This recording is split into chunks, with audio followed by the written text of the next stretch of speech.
Sid Meier's Civilization 5 is the game that taught me the value of owning your own bomb shelter. Tactical nuke incoming!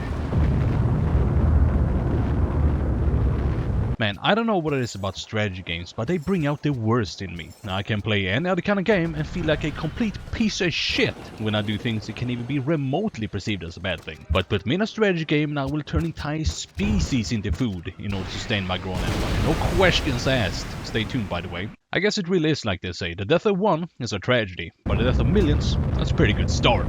Now, I didn't build all of these tiger tanks just because they fucking look cool, my guy. Like in the previous 4 Civilization games, Civilization 5 is a 4X strategy game, where the 4X stand for explore, expand, and exterminate with extreme prejudice. Because if we don't strike first, they definitely will. To start off the game, you will have to pick a civilization. There's like 100 of them at this point, so if you don't find your own, you probably don't exist. Sorry. You begin the game with a warrior and a settler. The warrior to bonk people and explore your immediate surroundings, and the settler to settle. It's not very complicated. Okay, so you settle your capital and had your first run-in with the locals. Now what?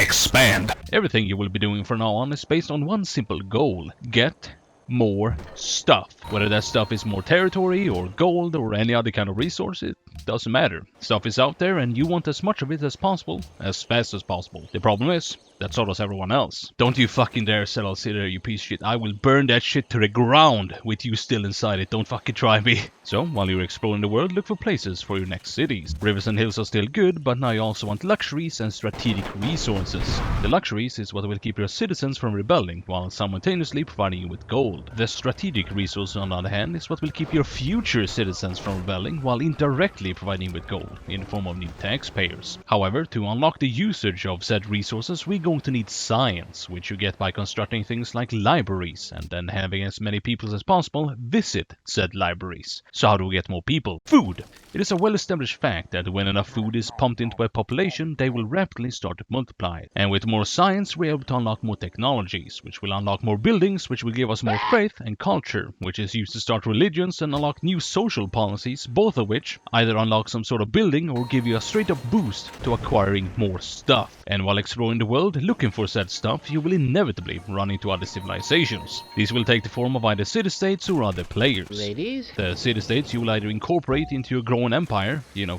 keep them safe from the tyrannical hands of your neighbors, or straight up bribe to hand over whatever luxuries or strategic resources they may have. They can also support your dubious political agendas in the World Congress, while simultaneously help crush your enemies underneath the boot heel of international diplomacy. When dealing with other players, you can either trade, make demands, have a discussion, or declare war. Give war a chance! Trading is fairly self-explanatory. You give them something and they give you something, and the longer the game goes on, the more irrational and insane they will become with their demands. The demand option is basically like trading, but instead of them getting something in return, I just give them some vague guarantees that I probably won't push them into the sea as long as they give me what I want. The Discuss tab will allow you to declare friendships, denounce world leaders, book war dates with other civs against a third party, and telling people to stay the fuck away and to stop looking at the shit before there's gonna be a problem. The diplomacy, while simplistic, is completely serviceable, but there will come a point in every game where diplomacy inevitably breaks down, and we will have to resort to aggressive negotiations.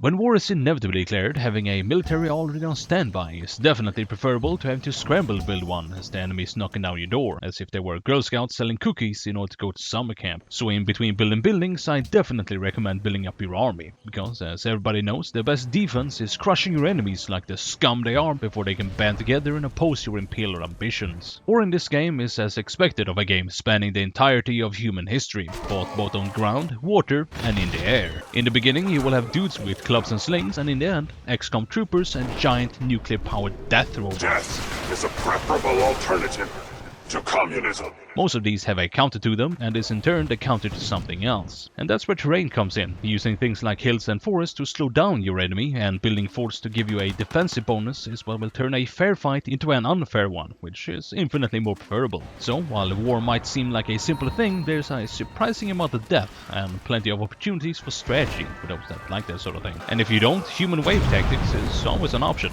I have played this game on and off for the better part of a decade now, and I can safely say that it's one one of the best strategy games out there. And that's about it. So thank you all so much for sitting through this massive shitpost of a video, and I'll see you in the next one.